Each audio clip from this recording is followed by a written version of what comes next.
janë bashkë gati të përqafuar, në një moment patën një afrim të buzëve këtu të mjekra, se e pas shumë mirë, nuk ishte buzë në buzë, por çfarë ndodhi?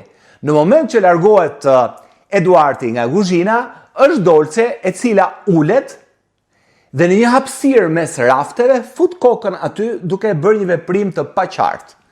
Ka qëdesh që video të dali në rrjetet sociale.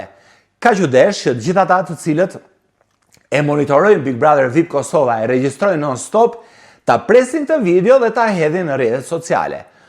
Ajo që u dyshua ishte një gjë që, me thënë të drejtë, në një reality show, ku ke kamera 24 orë në 24, ke kontroll, ke banor të cilët janë gati të spionojnë edhe në qoftë se kamera nuk do të kishte, sepse aty lufta mes njëri tjetrit është shumë e fortë. Por çfarë dyshuan në rrjetet sociale? Dyshuan se mos aty konsumoheshin lëndë të ndaluara, lëndë narkotike. Të gjithë menduan se ulja e kokës në një vend të tillë ishte pikërisht ky veprim.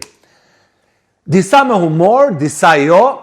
Unë momentalisht e kam një video në Instagram ku kam hedhur me nota humori, dyshime edhe gjithçka tjetër dhe rrjeti ka plasur duke thënë se po ndodh kjo, po ndodh ajo. Por të mos harrojmë edhe provokimet. Ne jemi njerëz të social media edhe kemi të drejtën e botës të provokojmë. Por nga ana tjetër, janë ata që na ndjekin, që na kontrollojnë dhe duhet ta dinë se bëhet fjalë për një spektakël që gjëra të tilla nuk mund të ndodhin.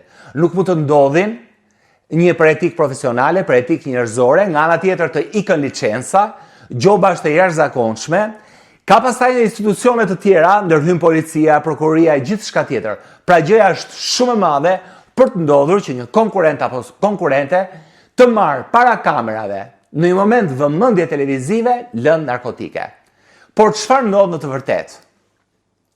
Mos ndoshta Dolce, megjithëse është vajzë moderne, është një vajzë e cila ka jetuar në Rom, drejton rrjetet sociale, punon në social media, ka dashur të pi cigare, thjesht cigare, Aikos, dhe është futur aty për të mos dalë jashtë, se është shumë ftohtë, e keni menduar këtë?